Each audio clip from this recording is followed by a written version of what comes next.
ಎಲ್ಲ ವೀಕ್ಷಕರಿಗೆ ನಮಸ್ಕಾರಗಳು. ಓಂ ಶ್ರೀ ಚಾಮುಂಡೇಶ್ವರಿ ಜ್ಯೋತಿಷ್ಯಾಲಯಕ್ಕೆ ಸ್ವಾಗತ ಸುಸ್ವಾಗತ.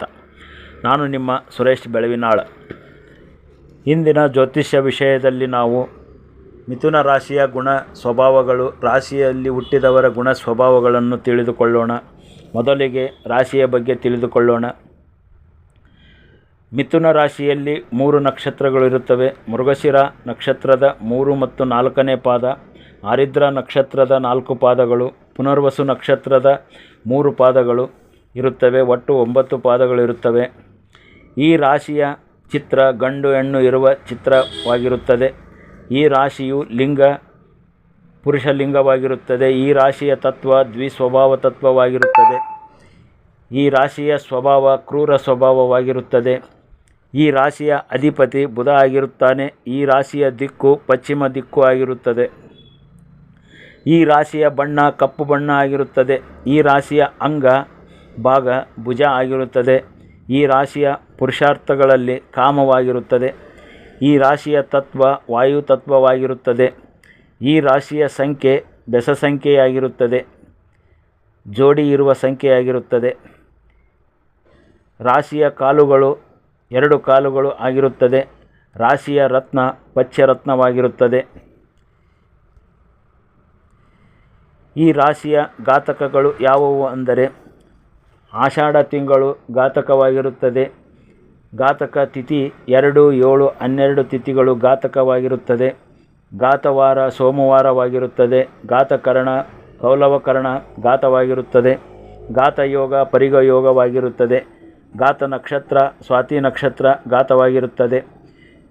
ಈ ಘಾತಕಗಳು ಇರುವ ದಿನ ಯಾವುದೇ ಹೊಸ ವ್ಯಾಪಾರ ಉದ್ಯೋಗ ಆರಂಭಿಸಲು ಮಾಡಬಾರದು. ಪ್ರಯಾಣ ಯಾತ್ರೆಗೆ ಹೋಗುವುದನ್ನು, ದೊಡ್ಡ ದೊಡ್ಡ ವ್ಯಕ್ತಿಗಳಿಗೆ ಭೇಟಿಯಾಗಲು ಹೋಗುವುದನ್ನು ಅಂದಿನ ದಿನ ಬಿಟ್ಟು ಮುಂದಿನ ದಿವಸ ಹೋಗುವುದು ತುಂಬ ಉತ್ತಮವಾಗಿರುತ್ತದೆ. ಈ ರಾಶಿಯಲ್ಲಿ ಹುಟ್ಟಿದವರು ಅಧಿಕ ಜನಬಲವನ್ನು ಹೊಂದಿರುತ್ತಾರೆ. ಜನರನ್ನು ಆಕರ್ಷಿಸುವ ಶಕ್ತಿ ಇವರಲ್ಲಿ ಇರುತ್ತದೆ. ಎಲ್ಲ ವಿಚಾರಗಳನ್ನು ಚೆನ್ನಾಗಿ ಅರಿತುಕೊಂಡಿರುತ್ತಾರೆ. ಹೆಸರಾಂತ ವ್ಯಕ್ತಿಯಾಗಿರುತ್ತಾರೆ. ಜನ ಬಲ ಹಣಬಲ ಇವರಿಗೆ ಸಂಪೂರ್ಣವಾಗಿ ಇರುತ್ತದೆ. ಬೇರೆಯವರು ಮಾಡಲು ಸಾಧ್ಯವಾಗದ ಕೆಲಸಗಳನ್ನು ಇವರು ಮಾಡಿ ಮುಗಿಸುತ್ತಾರೆ. ಜನಸಂಪರ್ಕದಿಂದ ವ್ಯಾಪಾರ ಮಾಡಿ ಮುಂದುವರಿಯುತ್ತಾರೆ. ಕಲೆಗಳಲ್ಲಿ ಆಸಕ್ತಿ ಹೊಂದಿರುತ್ತಾರೆ. ಯಾವುದನ್ನು ಆಳವಾಗಿ ಯೋಚಿಸಿ ಕೆಲಸ ಮಾಡುತ್ತಾರೆ. ಸಮಯಕ್ಕೆ ತಕ್ಕಂತೆ ತಮ್ಮನ್ನು ಬದಲಾಯಿಸಿಕೊಳ್ಳುವ ಸಾಮರ್ಥ್ಯ ಇವರಿಗೆ ಇರುತ್ತದೆ. ಮಾಡುವ ಕಾರ್ಯಗಳಲ್ಲಿ ಜಯವನ್ನು ಸಾಧಿಸುತ್ತಾರೆ. ಚುರುಕಾಗಿ ಕೆಲಸ ಮಾಡುತ್ತಾರೆ. ಬುದ್ಧಿ ಚುರುಕಾಗಿ ಕೆಲಸ ಮಾಡುತ್ತದೆ. ಮೈ ಬಗ್ಗಿಸಿ ಕೆಲಸ ಮಾಡಲು ಇವರು ಇಷ್ಟಪಡುವುದಿಲ್ಲ. ತಮ್ಮ ಬುದ್ಧಿಶಕ್ತಿಯಿಂದ ಕೆಲಸ ಮಾಡಿ ಸಾಧಿಸುತ್ತಾರೆ.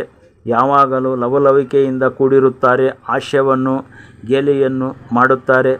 ಹಾಸ್ಯದಿಂದ ಮಾತನಾಡಿ ಎಲ್ಲರನ್ನೂ ಆಕರ್ಷಿಸುತ್ತಾರೆ. ಹೊಸ ಹೊಸ ಆಲೋಚನೆಗಳು ಇವರು ಬುದ್ಧಿಯಲ್ಲಿ ಹೊಳೆಯುತ್ತವೆ.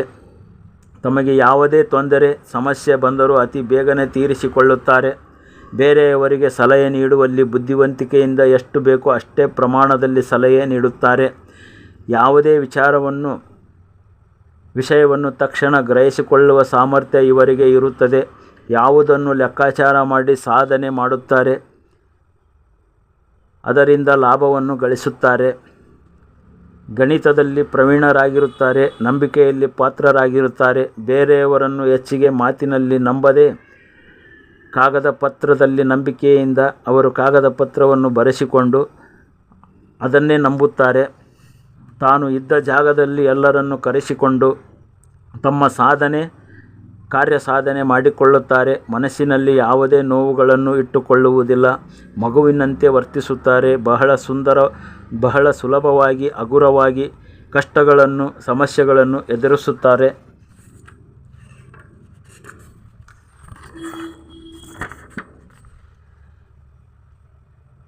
ತಮ್ಮ ನಿಲುವನ್ನು ಸಮಯಕ್ಕೆ ತಕ್ಕಂತೆ, ಜಾಗಕ್ಕೆ ತಕ್ಕಂತೆ, ಜನರಿಗೆ ತಕ್ಕಂತೆ ಬದಲಾಯಿಸಿಕೊಳ್ಳುತ್ತಾರೆ. ಅದೇ ಇವರ ಬಲವಾಗಿರುತ್ತದೆ. ಬುಧ ಅಂದ ತಕ್ಷಣ ಎಲ್ಲರಿಗೂ ಬರುವುದು ಬುದ್ಧಿಶಕ್ತಿ ಮತ್ತು ಇವರು ತುಂಬ ಬುದ್ಧಿವಂತಿಕೆಯಿಂದ ಮಾತನಾಡುತ್ತಾರೆ. ಎಲ್ಲರಿಗೂ ಗೌರವಕ್ಕೆ ಪಾತ್ರರಾಗಿರುತ್ತಾರೆ. ಎಂದು ನಾವು ಈ ರಾಶಿಯವರ ಗುಣಲಕ್ಷಣಗಳು ತಿಳಿಯಬೇಕು. ಈ ರಾಶಿಯಲ್ಲಿ ಹುಟ್ಟಿದವರು ಬುಧನ ಗಾಯತ್ರಿ ಮಂತ್ರವನ್ನು ಜಪ ಮಾಡುವುದರಿಂದ ಅವರಿಗೆ ಉತ್ತಮ ಫಲ ಮತ್ತು ಶುಭ ಫಲಗಳನ್ನು ಸಿಗುತ್ತದೆ. ಬುಧನಿಂದ ಏನೇ ತೊಂದರೆ ಇದ್ದರೂ ಅದನ್ನು ನಿವಾರಣೆಯಾಗುತ್ತದೆ. ಮಂತ್ರ ಹೀಗಿರುತ್ತದೆ: ಓಂ ಪಿತಾಂಬರಾಯ ವಿದ್ಮಹೇ ಸೌಮ್ಯ ಗುಣಪೇತಾಯ ಧೀಮಹಿ ತನ್ನೋ ಬುಧ ಪ್ರಚೋದಯಾತ್. ಓಂ ಪಿತಾಂಬರಾಯ ವಿದ್ಮಹೇ ಸೌಮ್ಯ ಗುಣಪೇತಾಯ ಧೀಮಹಿ ತನ್ನೋ ಬುಧ ಪ್ರಚೋದಯಾತ್. ಈ ಮಂತ್ರವನ್ನು ಪ್ರತಿನಿತ್ಯ ಜಪ ಮಾಡಿದಾಗ ಈ ರಾಶಿಯವರಿಗೆ ಶುಭ ಫಲವನ್ನು ಪಡೆದುಕೊಳ್ಳುತ್ತಾರೆ. ಇನ್ನೂ ನಮ್ಮ ಚಾನಲನ್ನು ಸಬ್ಸ್ಕ್ರೈಬ್ ಮಾಡಿಕೊಂಡಿಲ್ಲ ಅಂದರೆ ದಯವಿಟ್ಟು ಸಬ್ಸ್ಕ್ರೈಬ್ ಮಾಡಿಕೊಳ್ಳಿ. ಬೆಲ್ ಐಕನ್ನು ಪ್ರೆಸ್ ಮಾಡಿ, ಶೇರ್ ಮಾಡಿ, ಕಮೆಂಟ್ ಮಾಡಿ, ಲೈಕ್ ಮಾಡಿ. ನಿಮ್ಮ ಪ್ರೋತ್ಸಾಹ ಸದಾ ಇರಲಿ ಎಂದು ನಾವು ಆಶಿಸುತ್ತೇವೆ. ಎಲ್ಲರಿಗೂ ನಮಸ್ಕಾರಗಳು. ಓಂ ಶ್ರೀ ಗುರುವೇ ನಮಃ. ಓಂ ನಮೋ ಭಗವತಿ ಸಚ್ಚಿದಾನಂದ ಸ್ವರೂಪಿಣಿ. ಎಲ್ಲರಿಗೂ ನಮಸ್ಕಾರಗಳು.